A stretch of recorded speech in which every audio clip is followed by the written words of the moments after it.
Yo, mga gwapo. Nakaisip tayo ngayon ng lulutuin na pampa high blood. So, nalagyan na natin ng mga sangkap. Gaya ng toyo, bawang, at yung ating pinyapol. Pinyapol para sa tamis at asim, ano. Then, lalagyan na natin ng paminta para sa aroma. Then, imekos-mekos na natin yan. Mga insan, mekos-mekos lang. Mekos-mekos, ano.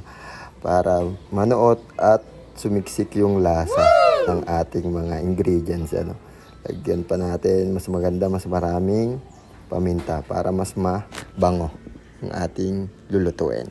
After ng mekos-mekos natin, syempre, lilinisin na natin yung ating mga gilid, yung mga labit-labit at ilalagay natin sa rep. Ibabad muna natin ng konting oras, siguro mga 1.5 hour, goods na yan siya. Ano. At syempre, wag natin kakalimutan, linisin natin after tayong trabaho. Wow!